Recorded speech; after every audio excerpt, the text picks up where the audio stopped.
Gracias por la necesidad.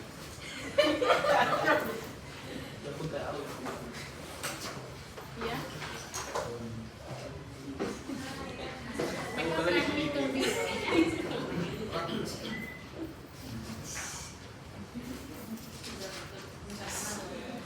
La última la compartí para todos.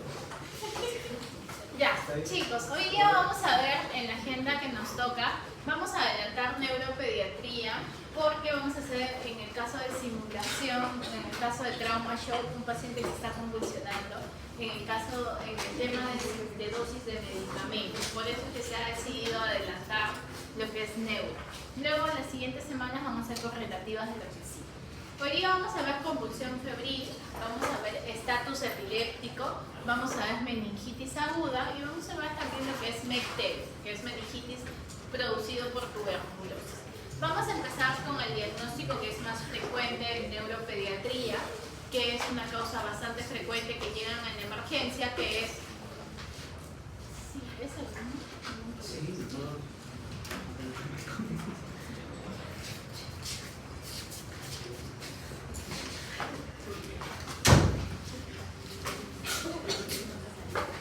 Que es convulsión febril.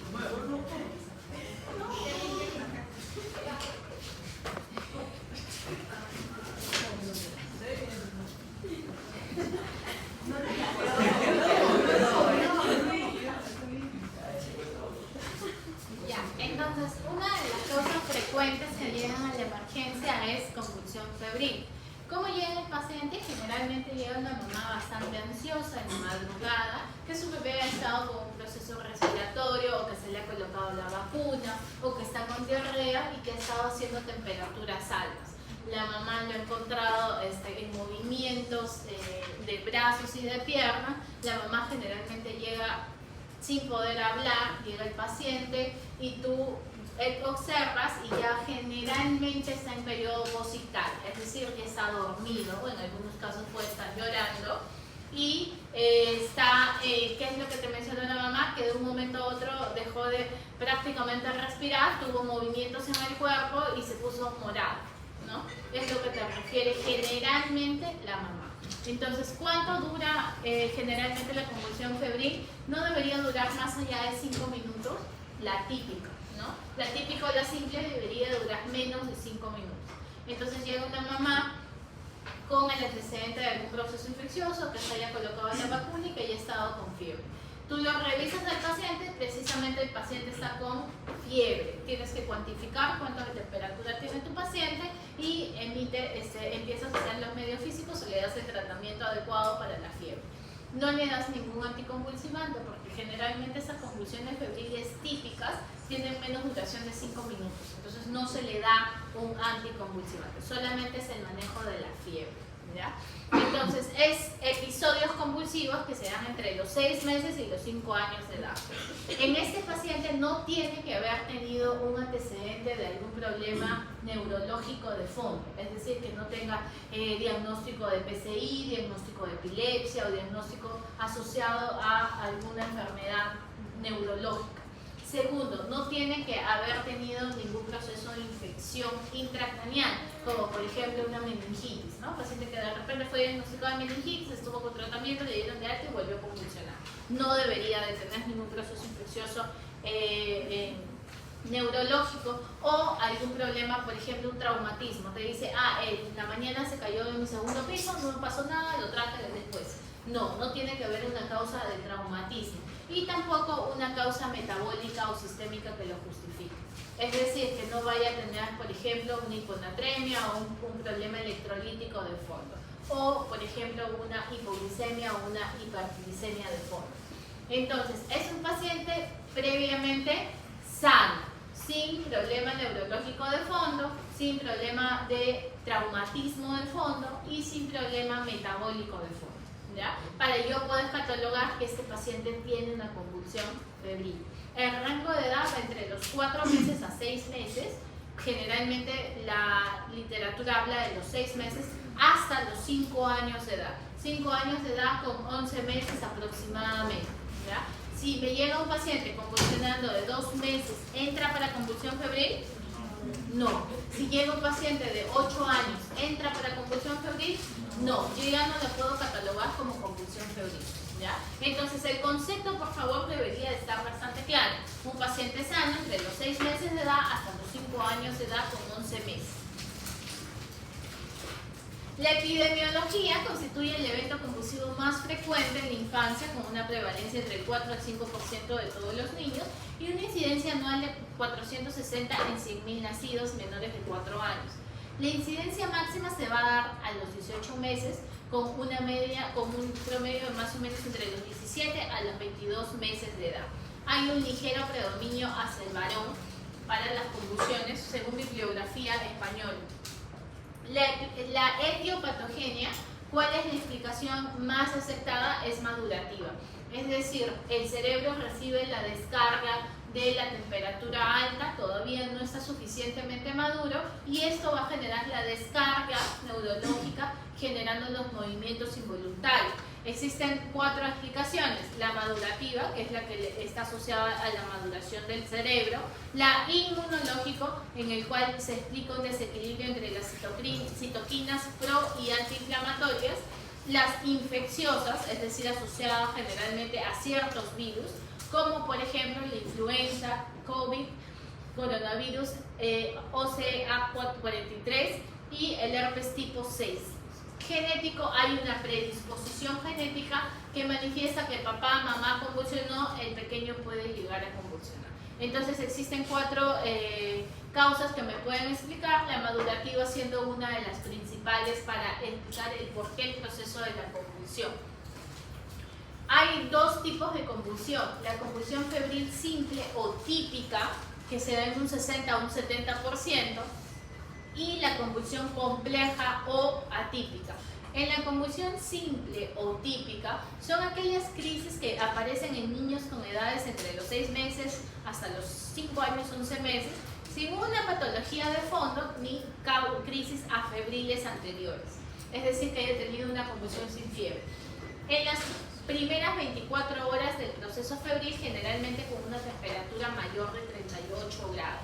Estas convulsiones suelen ser generalizadas, tipo tónica clónica en un 80%, tipo tónicas en un 13%, atónicas en un 3%, breve, es decir, menos de 15 minutos, con postcrítico crónico y sin focalidad neurológica. En conclusión, tiene la misma teoría de la convulsión febril, sí o sí tiene que tener fiebre, pero es generalizada, ¿ya? Es generalizada. En su mayor porcentaje es tónico-clónico generalizado, miembros superiores y miembros inferiores.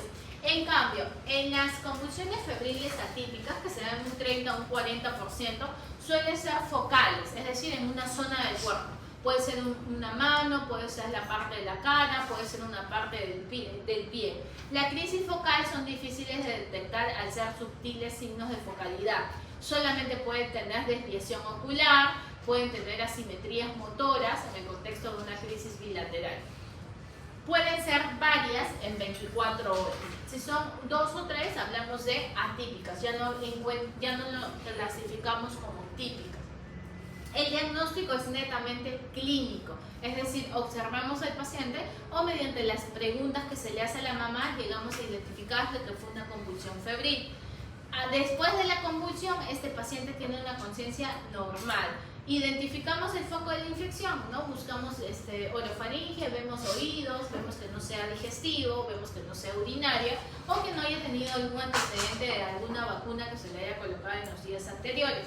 Es innecesario la realización de pruebas complementarias como por ejemplo una tomografía, una punción lumbar o exámenes de laboratorio como hemograma, PCR. No está evidenciado que necesita sacarse los exámenes para poder yo darle de alta a este paciente. No existe una evidencia suficiente, ¿no?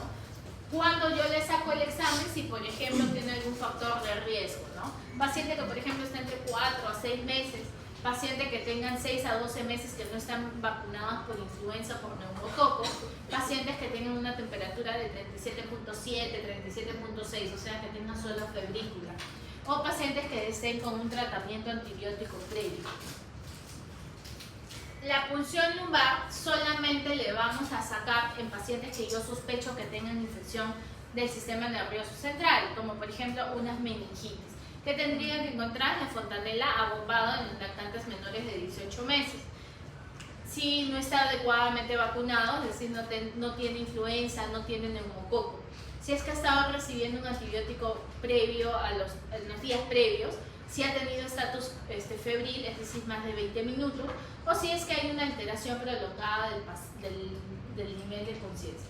Entonces, ¿en qué paciente yo pido la punción lumbar? Aquel que no cumpla con la edad de una convulsión febril, ¿no? Que tenga menos de 6 meses o que tenga más de 5 años. Paciente que tenga fiebre, sospecha de meningitis, fiebre muy alta asociada a vómitos, ¿no? O dolor de cabeza. Paciente que no haya sido vacunado o paciente que tenga antibióticos en la semana que haya estado usando. Paciente que tenga convulsión de más de 20 minutos, a eso se le llama estatus, o paciente que de repente no responde, ¿no? En esos casos yo le saco la punción lumbar. Doctora, disculpe, ¿y no tendría que tener ningún antecedente de fondo para pensar en una fiebre convulsiva? ¿Cómo? O sea, no tenía que tener antecedente de fondo, entonces ¿por qué tendría que pensar en una posible meningitis para poder sacar No. Este es solamente en el caso de que yo tengo sospecha de meningitis, solamente en ese caso yo hago una punción lumbar. Este paciente ya no entra dentro del diagnóstico de convulsión febril. Estas son indicaciones de la realización de la PL, ¿ya? No es que este paciente, por ejemplo, el que tiene meningitis no es que tenga una convulsión febril. Solamente estas de aquí son indicaciones de cuándo yo sacar una punción lumbar. Entonces, un paciente que, por ejemplo, tiene vómitos, tiene fiebre, dolor de cabeza en los días anteriores, de repente me hace dudar, ¿no? ¿Es una meningitis o es una convulsión febril? Pero yo encuentro la sintomatología de meningitis. Entonces, ¿qué es lo que yo tengo que hacerle? La PL, ¿no? Para que este diagnóstico me pueda decir netamente sí, es una meningitis de tipo, por ejemplo, bacteriana o de TBC, ¿no? O solamente fue viral, ¿ya? Esto no es que sea asociado a una convulsión febril netamente, este es asociado a quienes yo le saco la PL. De igual manera, ¿en qué pacientes yo le saco neuroimágenes? ¿En qué pacientes yo le saco, por ejemplo, una tomografía o una resonancia magnética? Cuando yo sospecho que de repente ha habido una patología estructural de fondo. Es decir, llega un paciente que tiene temperatura de 37.5, no hay fiebre, está corregida incluso la temperatura, y de un momento a otro la mamá dice que empezó con dolor de cabeza y empieza a convulsionar. ¿Qué pensamos? Que tiene un problema de una malformación arteriovenosa, como por ejemplo un aneurisma que se ha roto. En esos casos, por ejemplo, yo me apoyo con neuroimágenes, ¿ya?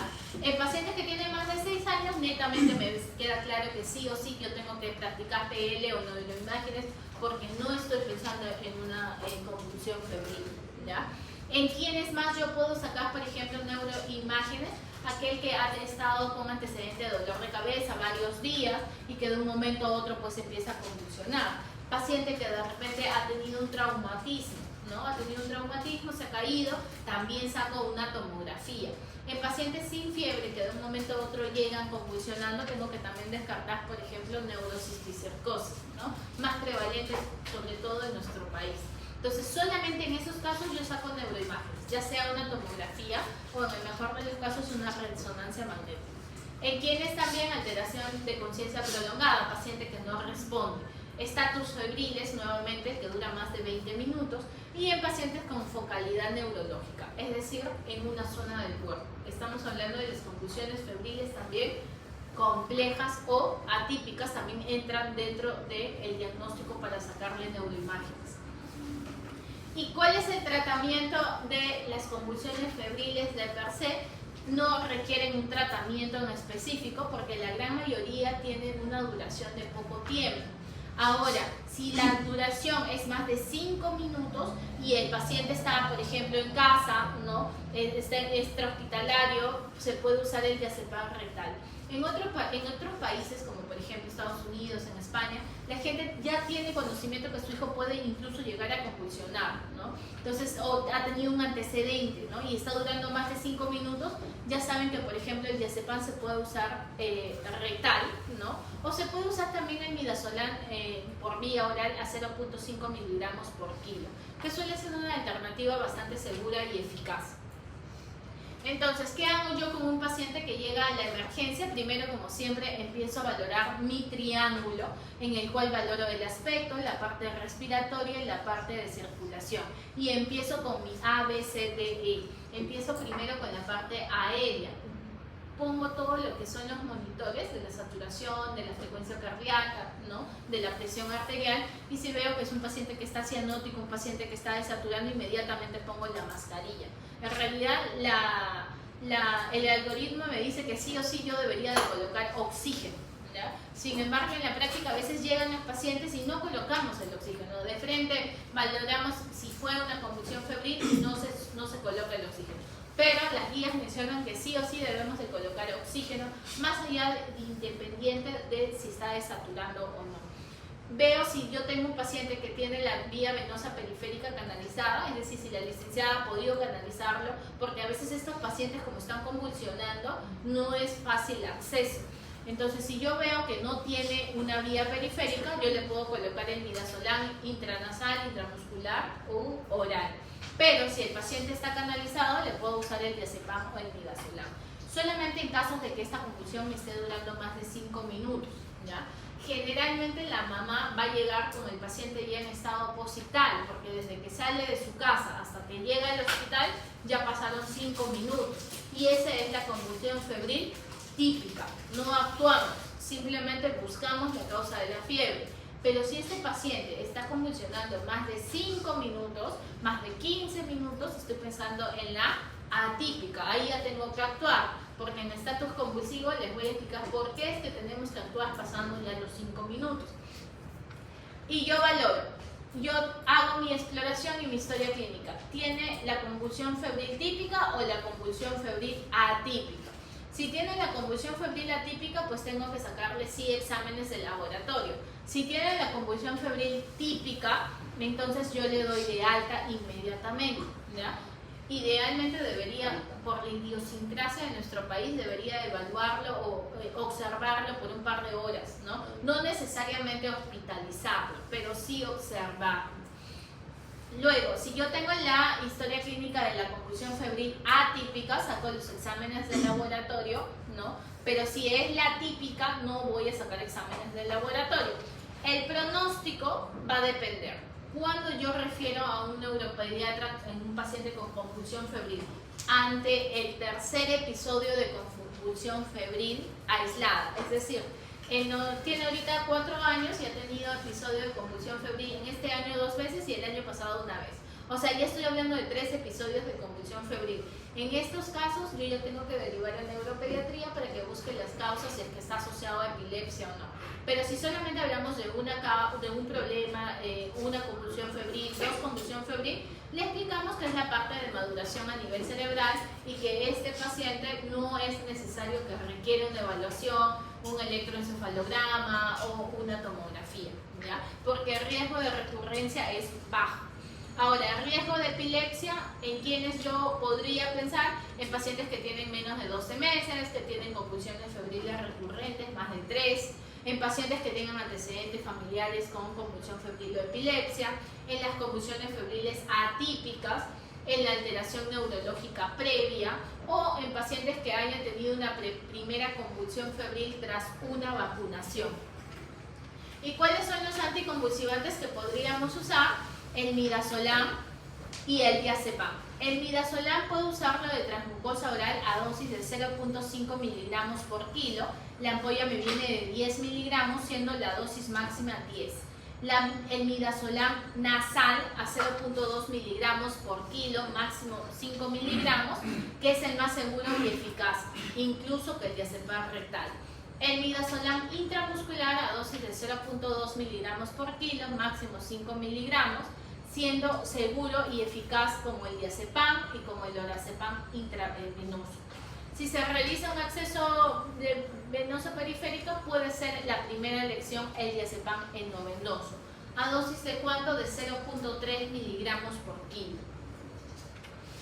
¿En quiénes hay riesgo de que pueda volver a repetirse esta convulsión febril? En pacientes que tengan menos de un año, en pacientes que tengan un antecedente de algún familiar en primer grado, en pacientes que tengan una temperatura no tan alta, por ejemplo 37.7, 37.8, en pacientes que hayan tenido recurrencia en el mismo proceso febril o en pacientes que hayan tenido convulsión febril atípica. En estos pacientes yo puedo pensar que puede volver a presentar nuevamente un episodio de convulsión febril. Entonces, para nuevamente valorar la convulsión febril está dado en pacientes que tienen entre 6 meses de edad y 5 años de edad, sin antecedente de algún problema infeccioso cerebral, sin antecedente de algún traumatismo, sin antecedente de una patología neurológica de fondo. En pocas palabras, es un paciente sano, que tiene un proceso infeccioso respiratorio, digestivo, ¿no? Que pueda tener una otitis o que incluso ha sido vacunado. Entonces, ¿cuál es la etiología más frecuente? Madurativa, es decir, la parte neurológica no ha desarrollado completamente, la fiebre sube, la temperatura sube y eso va a hacer la descarga neurológica que se comporta en convulsiones. ¿Y cuál es la convulsión más frecuente? ¿Qué tipo? Tónica clónica generalizada. La típica con la atípica tiene diferencia. La típica suele durar menos de 5 minutos, ¿no? Y es generalizada. En cambio, la atípica suele durar más de 5 o 15 minutos y suele ser focal. Puede ser desviación nada más, el movimiento solamente de una mano. El tratamiento es solo el manejo de la fiebre, ¿ya? Si la convulsión te está durando 2-3 minutos, es solo manejo de la fiebre, no es necesario un anticonvulsivante. Ahora, pasamos a estatus epiléptico. ¿Qué es el estatus epiléptico? El estatus epiléptico es una urgencia neurológica que va a requerir el tratamiento inmediato.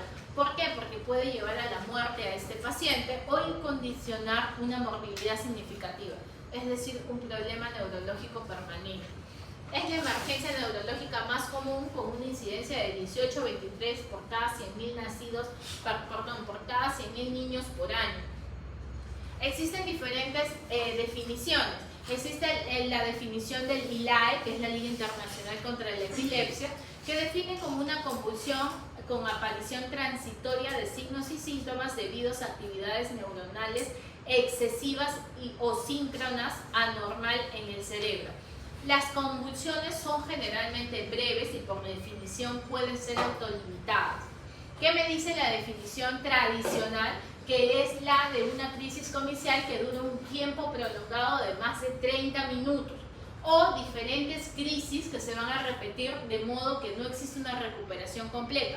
Es decir, un paciente empieza a convulsionar a las 3 de la tarde, deja de convulsionar 3:10, pero a las 3:40 vuelve a convulsionar, pero no hubo recuperación de conciencia. Eso significa de que no existe recuperación de conciencia entre la misma. O sea, entre convulsión a convulsión no hubo una recuperación, no despertó. La nueva definición en el 2015 del ILAE propone que el estatus convulsivo es una condición que resulta del fallo de los mecanismos responsables de la terminación de las convulsiones o el inicio de los mecanismos que conducen a convulsiones anormalmente prolongadas. Después del T1. El T1 es una imagen que les voy a mostrar más adelante. También te menciona que es una condición que puede tener consecuencias a largo plazo si se va a extender del T2 debido a la muerte o la lesión neuronal que va a presentar en un paciente. En general, el punto T1, nosotros hablamos de la convulsión desde el minuto 0. Hablamos del T1 cuando se da en los primeros 5 minutos. Se dice que si este paciente sigue convulsionando pasados los 5 minutos, es muy posible que llegue a los 30 minutos, ¿ya? Es muy posible que llegue a los 30 minutos. Por eso es que yo tengo que actuar en este T1, ¿ya? Entonces, en el T1 es muy probable que con continúe la actividad convulsiva. A partir del T2 es posible que ya haya un daño neurológico. Ya deberíamos haber controlado el estatus epiléptico para los 30 minutos. Entonces, en general, el punto T1 es el momento en el que el tratamiento ya debe iniciarse, pasando estos 5 minutos. En el punto T2 va a marcar el momento en que yo ya voy a pensar que va a generar un daño neurológico. El uso de esta definición operacional permite un tratamiento temprano, porque antes valorábamos el tratamiento, no tratamiento en un paciente que está convulsionando 10, 15 minutos. Esperábamos a los 20, 30 minutos. Pero según los estudios mencionan que el paciente que ya pasó los 5 minutos posiblemente ya va a llegar a los 30 minutos. Entonces es necesario actuar en los primeros 5 minutos. Perdón, pasando los 5 minutos. Ahora, ¿cuáles son los cambios fisiopatológicos? Vamos a encontrar dos fases, la fase 1 y la fase 2. En la fase 1 es que se da a nivel de los primeros 30 minutos y en la fase 2 es cuando se da pasado los 30 minutos. En la fase 1, ¿qué es lo que va a haber? Hay un aumento de la necesidad del oxígeno, aumento del lactato, aumento de lo que es la glucosa, generando una hiperglicemia. Va a generar el aumento de la adrenalina, la noradrenalina, del gasto cardíaco y puede haber una temperatura elevada y puede haber vómitos. En cambio, en la fase 2 ya vamos a ver un fracaso de la autorregulación, ya vamos a ver que hay problemas incluso de los electrolitos, generando incluso posiblemente un SID, hipertermia, edema pulmonar, y con ello va a conllevar a la muerte neuronal y que puede llevar a la muerte en estos pacientes. Las etapas, ¿cuáles son? Las etapas encontramos el estatus epiléptico precoz, que se da entre los 5 a los 10 minutos. El estatus epiléptico establecido, o el antiguamente llamado el conceptual, hasta los 30 minutos. El refractario es aquel que va a pasar los 30 minutos y va a llegar a los 60 minutos. Paciente que ya pasa los 60 minutos, yo estoy en un estatus epiléptico maligno. ¿Y cuáles son las etiologías de este estatus epiléptico? Generalmente las causas infecciosas, las causas febriles, es las causas más comunes. Un paciente que de repente estuvo el año pasado con ácido valproico a dosis de 20 miligramos kilo día y ya subió de peso, subió más de 5 kilos y sigue con la misma dosis del anticonvulsivante. Eso me puede llevar a que este paciente pueda tener un estatus. O el paciente que no tomó sus medicamentos, de repente en los últimos días no había tomado sus anticonvulsivantes, también puede llevar un estatus. Las alteraciones electrolíticas como la hiponatremia, los errores innatos de metabolismo, ingestión de tóxicos, infecciones, cultivos positivos, pueden ser causa de un estatus convulsivo. Ahora, yo tengo la clasificación de febril, ¿no?, causada por un proceso infeccioso, el sintomático agudo que ocurre durante una enfermedad aguda, ya sea meningitis, encefalitis, un sintomático remoto que ocurre sin daño agudo en un paciente con historia previa de patología del sistema nervioso central, por ejemplo en los pacientes con PCI o pacientes que tengan alguna cromosomopatía. En los sintomáticos remotos con precipitante agudo, es decir, en aquel que ocurre en pacientes con encefalopatía crónica, pero con un proceso agudo en el momento. Encefalopatía progresiva, que por ejemplo presenta un problema degenerativo del sistema nervioso central, o idiopático, es decir, que no le llegué a encontrar una causa exacta.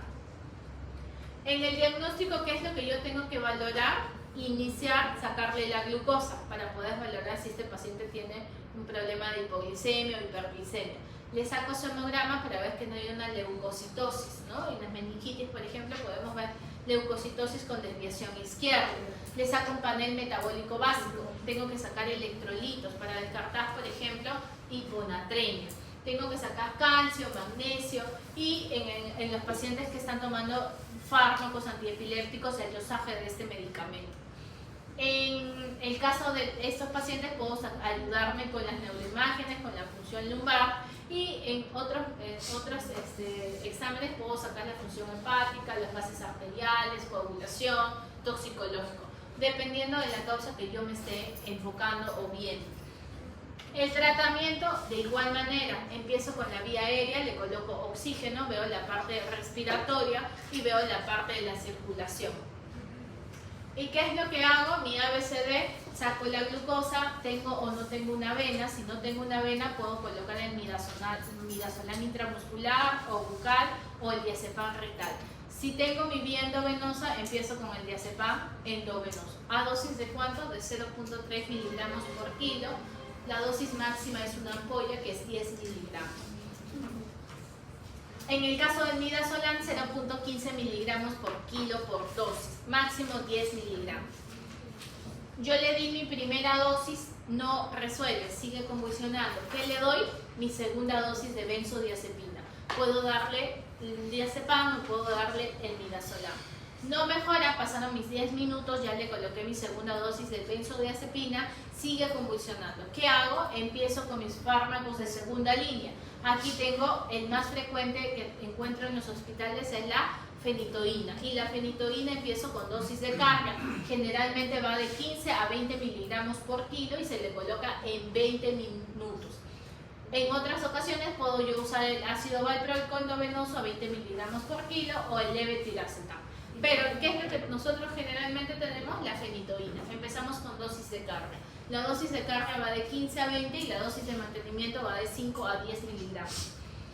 Paso mi primera línea, ya coloqué mis dos benzodiazepinas, no mejora. Coloco mi primera línea fenitoína. No mejora, paso a mi segunda línea, que puede ser nuevamente la fenitoína, o también puedo valorar usar el fenobarbital. En el caso del fenobarbital, yo ya tengo que estar valorando el traslado a este paciente a una UCI pediátrica, porque yo tengo que estar valorando que este paciente no me dé una depresión cardiorrespiratoria. ¿Qué es lo que ha pasado? Paciente, tú usas tu diazepam, le pasaste muy rápido, usaste dosis máxima y empieza con tu depresión cardiorrespiratoria. De lo que estabas mejorando tu convulsión, se fue hacia el otro lado y ya se para, ¿no? Entonces hay que saber actuar, ver dosis máximas y pasarlo pues en el tiempo prudente. En el caso de la segunda línea tenemos levetiracetam, ácido valproico, fenitoína, también contamos con fenobarbital.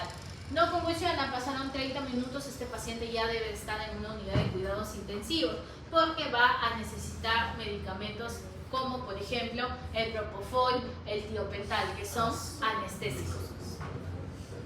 Entonces, empiezo con el diazepam. El diazepam tiene un mecanismo que va a incrementar la actividad GABA y puedo yo tener efectos adversos, que es lo que les había mencionado, la sedación, la somnolencia, pero sobre todo tengo que tener cuidado con mi depresión respiratoria. El paciente que está convulsionando tiene que estar monitorizado en una unidad de trauma shock, donde yo tenga las funciones vitales observadas. Entonces, este paciente puede hacerme depresión respiratoria. ¿Cuáles son las ventajas? Que este medicamento va a actuar de forma rápida, ¿ya? ¿Cuánto es la dosis? 0.3 miligramos por kilo a dosis máxima de 10, que es una ampolla. El midazolam, que es uno de los medicamentos que se usa un poco más, ¿no? Pero que no siempre se cuenta en los hospitales. ¿Por qué usamos más el midazolam con el diazepam? Porque el midazolam genera menos depresión respiratoria que el diazepam. ¿A cuánto de dosis? A 0.15 miligramos, estoy hablando de endovenoso, bucal de 0.2 a 0.5 e intranasal de 0.2 miligramos por kilo. El otro medicamento es la fenitoína con dosis de carga de 10 miligramos por kilo por dosis, que se administra en 20 minutos. ¿Ya? Aquí inicio dosis de carga, dosis de mantenimiento de 5 a 10 miligramos por kilo cada 8 horas.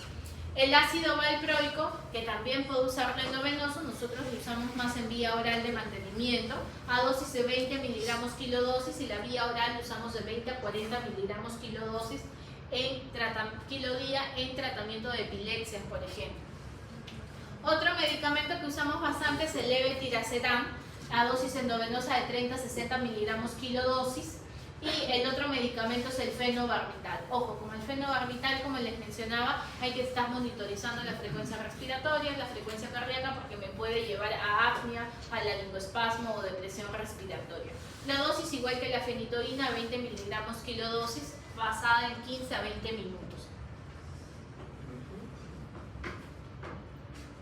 ¿Alguna duda con estatus o con convulsión febril? Doctora, entonces, ¿están epilépticos a partir de 5 minutos? La definición cambia, ¿no?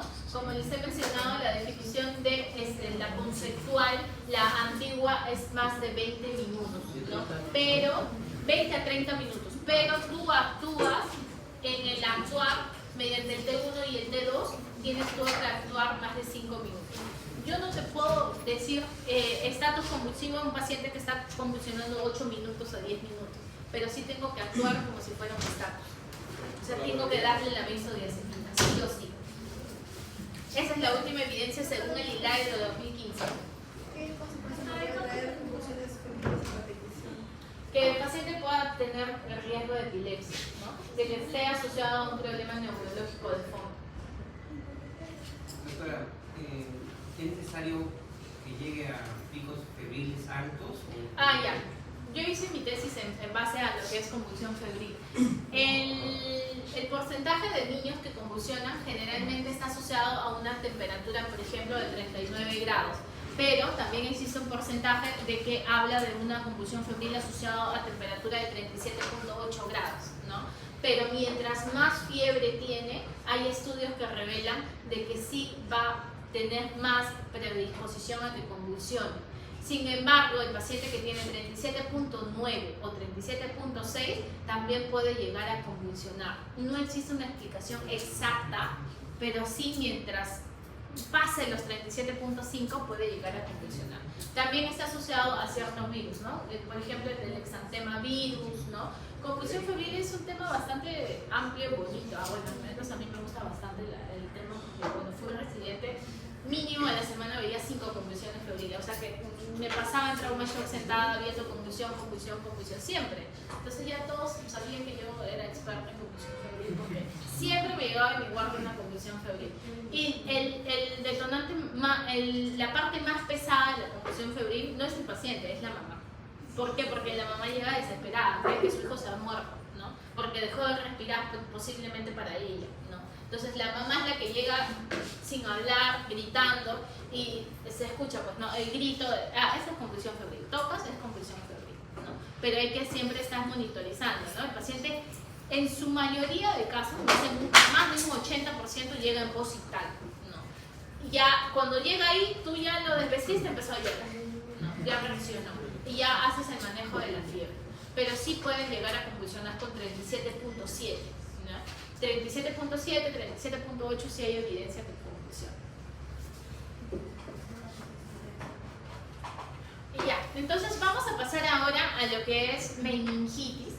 Dentro de la OMS, dentro de la Organización Mundial de la Salud, se menciona que para el año 2030 nosotros deberíamos de reducir los casos de meningitis. ¿Por qué? Porque se está actuando mediante las vacunas, ¿no? Una de las vacunas que tenemos en consideración es la de neumococo, ¿no? La vacuna de neumococo que está a nivel mundial. Otra de las vacunas es el meningococo, que no está en el calendario nacional de vacunas y que se colocaba ¿en qué meses?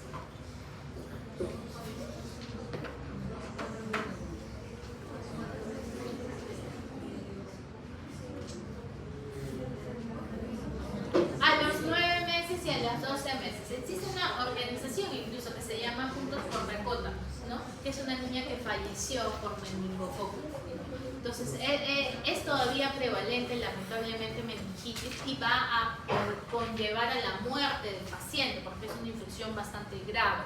Sin embargo, se espera que para el año 2030 se haya eliminado los cuadros de meningitis. ¿Y cuál es la definición de la meningitis? Nosotros tenemos la parte de la meninge, la dura madre, el aracnoides, ¿no? Entonces, ¿qué es lo que va a actuar? Va a haber una infección, un proceso inflamatorio de las leptomeninges, ¿no? Y se va a generar un líquido cefalorraquídeo turbio, purulento, con predominio de polimorfo nuclear para que sea bacteriano. La epidemiología se habla de 1 o 2 casos de millones al año a nivel mundial. 2/3 de estos casos está asociado en niños menores de 5 años. Generalmente causa 2.041.000 muertes en el año a nivel mundial, una letalidad del 5%, que aumenta hasta un 20% según el agente etiológico, y en países en vías de desarrollo llega hasta un 50% de la letalidad.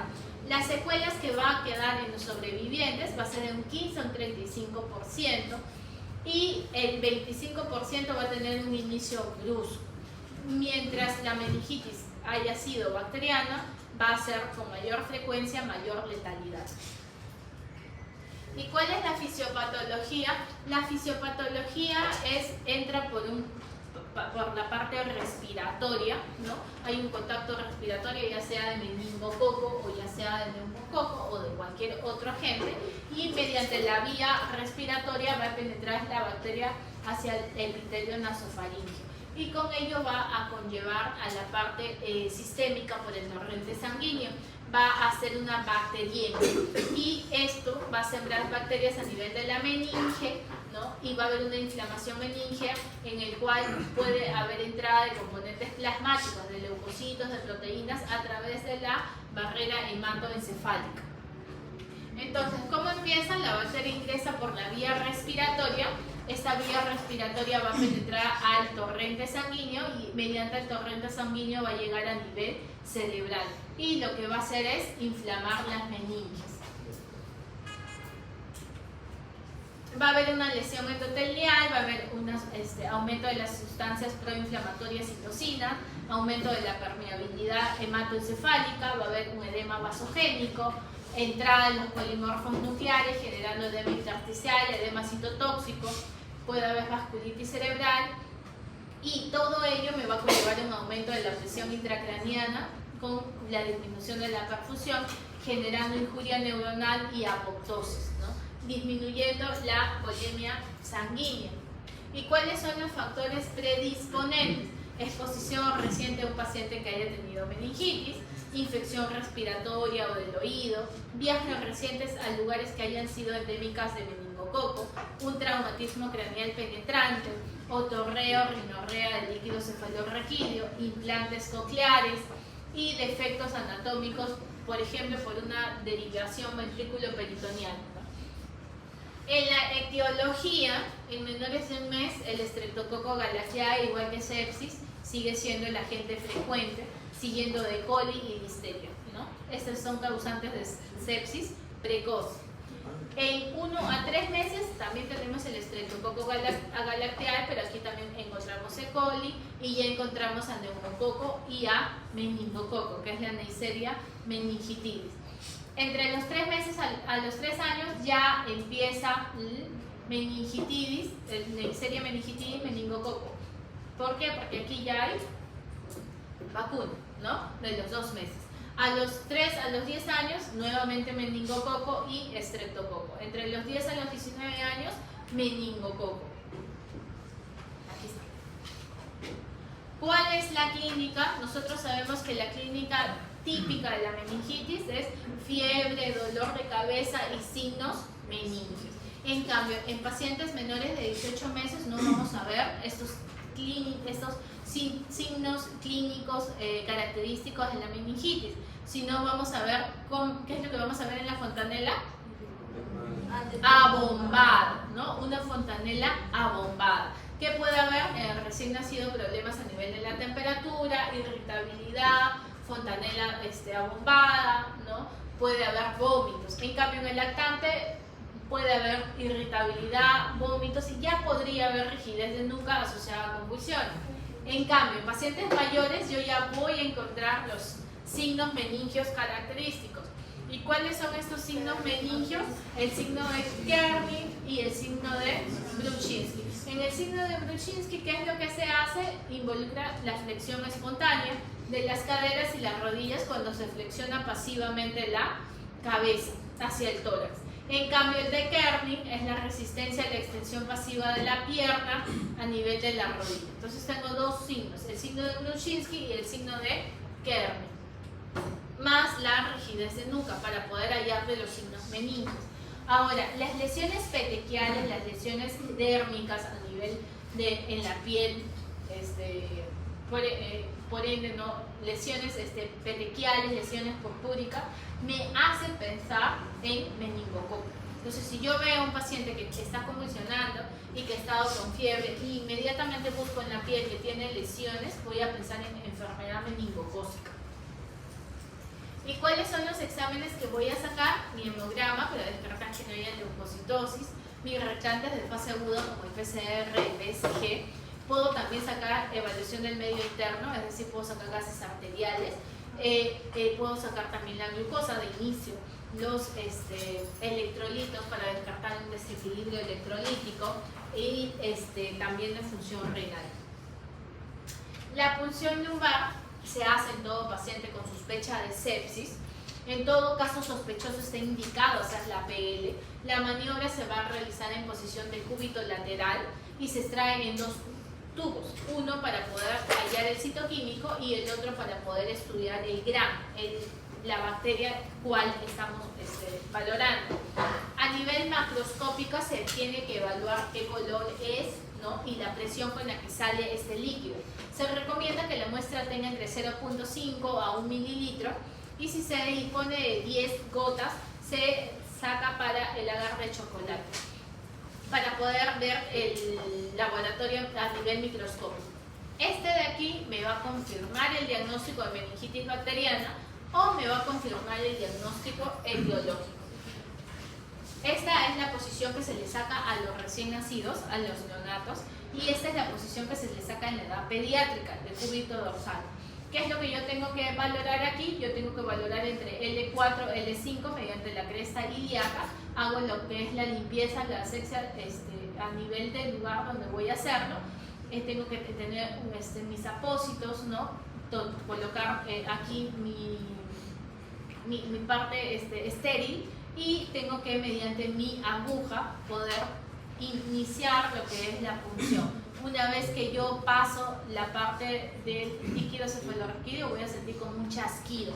Se siente un chasquido, se ingresa y ahí inmediatamente sale la secreción, el líquido cefalorraquídeo. ¿Puedo usar analgesia local? Sí, puedo usar analgesia local. Puedo usar también analgesia endovenosa con midazolam, ¿no? Y para ello sí o sí necesito un consentimiento informado, en el cual yo le voy a explicar al familiar de qué es lo que trata el examen, cuáles son las complicaciones y que se va a extraer líquido cefalorraquídeo. Ahora, el líquido cefalorraquídeo yo puedo encontrar que está de aspecto claro o de aspecto turbio. Si yo encuentro que está de aspecto claro, generalmente la tensión de Gram está negativo, que es normal, menos de 10 células por milímetro cúbico, proteínas menos de 100 miligramos sobre decilitro, glucosa más de 40 miligramos sobre decilitro y cultivo negativo. Ese me habla de un líquido cefalorraquídeo normal. En cambio, en la meningitis bacteriana va a salir turbio, va a haber predominio de las células polimorfonucleares, las proteínas van a estar aumentadas y va a haber un consumo de glucosa, es decir, va a estar disminuido. Una de las preguntas que suelen ser tipo examen ENAN, te ponen el diagnóstico, te pintan como una meningitis, toda la clínica, pero te ponen en la etiología se encontró diplococos gram negativos, ¿no? Entonces aquí diplococos gram negativos es meningitis, Neisseria meningitis o meningococo. Te ponen diplococos gram positivos es estreptococo o neumococo. Te ponen bacilos gram negativos, ¿cuál es? Haemophilus influenzae. Ahora, yo tengo que hallar dentro del diagnóstico diferencial que no vaya a ser por TB o no vaya a ser por virus o no vaya a ser fúngica. Si yo ya sé que la bacteriana va a estar en predominio polimorfonuclear, me consume glucosa y las proteínas aumentadas. ¿Cuál es la diferencia con la de TB? Con la de TB es de predominio mononuclear o linfocitario.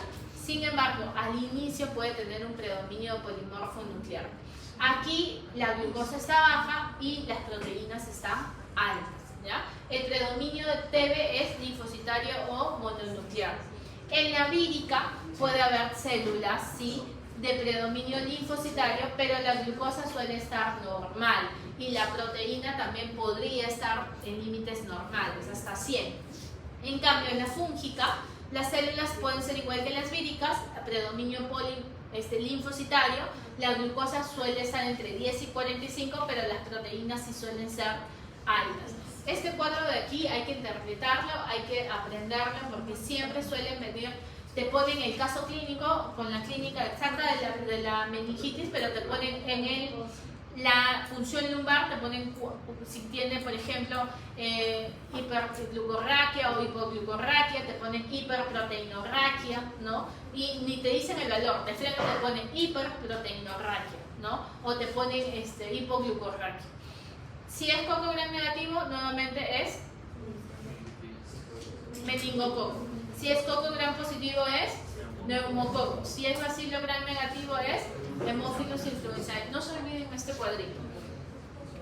En quienes yo no saco la PL, en quienes yo difiero la PL, cuando hay signos sugestivos del aumento de la presión intracraneana, es decir, hago la PL y está con bastante resistencia, o también puede estar con otras alteraciones a nivel neurológico, paciente que está con shock, luego de una convulsión, si el paciente aún sigue inestable, no le puedo sacar la PL. Si por ejemplo ha venido con alteraciones a nivel de la coagulación en sus exámenes, si es que hay infección de la piel en el sitio de la punción, o si es que hay una insuficiencia respiratoria que va a conllevar que esta PL vaya a aumentar esta falla respiratoria. Ahora, si yo retraso la PL por múltiples causas o porque incluso el papá no quiere, no es motivo para que yo retrase el inicio de antibióticos. Si yo sospecho de una meningitis, sí o sí tengo que iniciar el tratamiento antibiótico, porque hay estudios que mencionan que si yo difiero el uso de antibióticos, voy a empeorar a este paciente. Las neuroimágenes en casos de meningitis le saco solo si es que tiene, por ejemplo, signos neurológicos focales, si hay persistencia de estas convulsiones, si hay convulsiones luego de 48 horas, si tiene un cultivo positivo persistente, si es que tiene una meningitis recurrente. La tomografía o la resonancia me va a servir para la evolución y para descartar complicaciones. Ahora, en el caso de las encefalitis pueden ser autoinmunes, las EMTA, que son las diseminadas autoinmunes, que se llevan este cultivo o este líquido cefalorraquídeo para estudiar estos agentes, ¿no? Incluso muchos de ellos no se encuentran en nuestro país y pueden ser llevados al exterior. O las encefalitis, que suelen ser de causa viral. En el tratamiento yo sospecho de meningitis bacteriana, paciente en adultos, por ejemplo, tienen los vómitos en proyectil, ¿cierto? Fiebre persistente, dolor de cabeza, rigidez en nuca. En cambio, en el niño no es precisamente esa sintomatología. Puede presentar la fontanela bombada, irritabilidad, fiebre. En niños más grandes ya puede presentar signos meningios, ¿no? ¿Qué es lo que eso me va a llevar a sospechar que tiene meningitis? Me llega el paciente, lo primero que tengo que hacer es mi triángulo pediátrico. Tengo que empezar con la vía de oxigenación, tengo que darle oxígeno a este paciente. En el caso veo la parte cardiorrespiratoria y la parte venosa y saco todos sus exámenes de laboratorio. Empiezo siempre con la glucosa, ¿ya? Siempre le saco el HGT-I al paciente y le saco los exámenes de laboratorio. ¿Cuáles son las contraindicaciones de PL? Todas las que están aquí. Y si no hay contraindicación de PL, le saco la PL, saco el citoquímico, el grano, el cultivo. Y si en el caso, si hay contraindicación, inicio antibiótico empírico. Ahora, la dexametasona a 0,15 miligramos por kilo es controversial. Que más adelante hay una diapositiva de ello. Tengo que valorar si es que va a necesitar tomografía, si es que hay contraindicación de PL, y inicio si es que hay contraindicación, sí o sí, no se olviden el antibiótico. Hay un algoritmo que es el mismo, ¿no?, de sospecha de sepsis, de meningitis, que es de las últimas revisiones del Pediatrics, que es el mismo que les he mencionado. Si es que hay o no hay contraindicaciones de la PL, no tengo que retrasar el uso de antibióticos. Entonces yo lo que tengo que hacer es evitar las demoras innecesarias. Yo tengo que iniciar mi antibiótico. Si se requiere la tomografía, iniciar tratamiento previo a la tomografía, luego del hemocultivo. El tratamiento antibiótico va a ser empírico. Generalmente voy a considerar la edad del paciente, si el huésped es inmunocompetente, si ha tenido vacunas previas, si estos antibióticos son bactericidas potentes para matarme la bacteria que estoy pensando, y si tiene buena penetración de la barrera hematoencefálica. ¿Cuándo uso uso dexametasona o cuándo no uso dexametasona. No está indicado utilizar dexametasona en niños menores de 6 semanas, en niños con anormalidades congénitas o adquiridas del sistema nervioso central, frente al planteo de una meningitis aséptica, es decir, si ya se había iniciado y mi líquido cefalorraquídeo sale normal, si ha pasado más de 1 hora del inicio del tratamiento de antibiótico. En estos casos no uso dexametasona. Es un uso bastante controversial y que todavía está en estudio. En cambio, el antibiótico debe usarse sí o sí. Si yo me encuentro en un paciente menor de 1 mes, es un paciente neonato, ¿cierto? Que habíamos visto que empezábamos con ampicilina más gentamicina o amicacina en el caso de la sepsis. Pero si yo sospecho en un paciente que tiene un compromiso neurológico, no le voy a dar genta o amica, le voy a dar cefo. La cefotaxima se da a dosis de 200 miligramos kilo día cada 6 horas, o la ampicilina 400 miligramos kilo endovenoso día cada 6 horas. Otras opciones que puede ser la genta o la amica. En casos de niños de más de 1 mes, aquí ya uso ceftriaxona. Ojo, no uso 50, 80 miligramos, uso a 100 miligramos kilo día.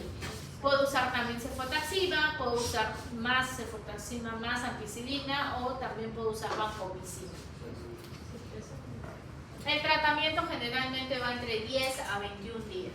En el caso de los pacientes mayores de 3 meses, incluso hasta los 50 años de edad, se usa la ceftriaxona a dosis de 100 miligramos kilo día. La ceftriaxona, el uso de dosis máxima se da entre 2 a 4 gramos al día. Puedo también usar otras opciones como el cloranfenicol. El tratamiento va entre 7 a 21 días generalmente. En mayores de 50 años, como para el conocimiento, la dosis también es de ceftriaxona de 100 miligramos kilo día. El tratamiento en meningitis, si yo sospecho que es meningocócica o en pacientes que ya me salió que es meningocócica, uso de igual manera ceftriaxona 100 kilo día o cefotaxima de 200 a 300 miligramos kilo día. Puedo usar también penicilina G cristalínica o puedo usar también cloranfenicol. En el caso de los pacientes con meningitis por TBC, uso el famoso IRPE, ¿no? La isoniazida rifampicina pirazinamida etaputor, por el tratamiento de 2 meses, y luego uso isoniazida rifampicina por 10 meses. En caso de meningitis fúngica, uso anfotericin B o más flucitocina por el tratamiento de 4 semanas, ¿no? Y luego continúo con fluconazol.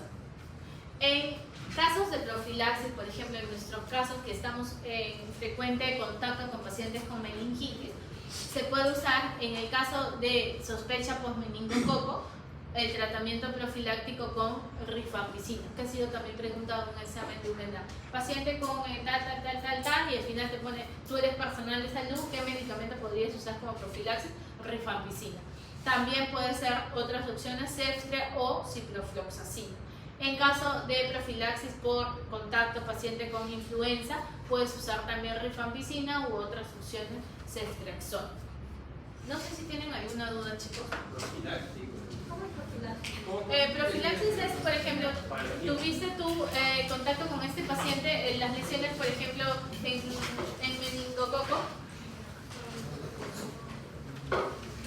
Aquí, ¿no? Tienes un paciente con sospecha de que ha tenido meningitis meningocócica y no estás usando mascarilla, estás antes del 2020, 2019, 2018, entras a trauma shock y el paciente está convulsionando, haces toda la intervención, no estás con mascarilla, el paciente tampoco, y sale que tiene meningococo, infección meningitis por meningococo.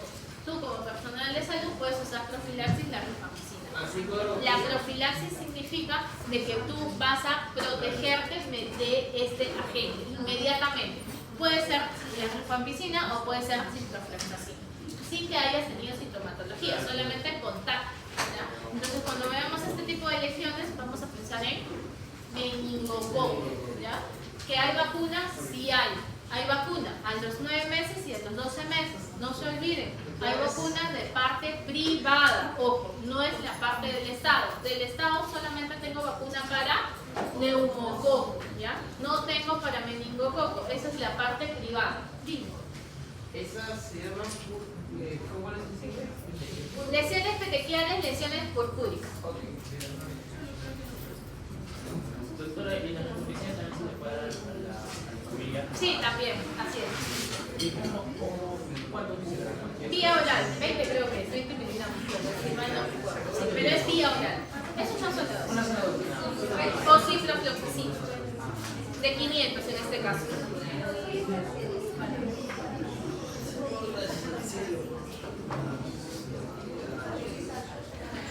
Las clases ya les pasé a Angelita para que les pueda pasar.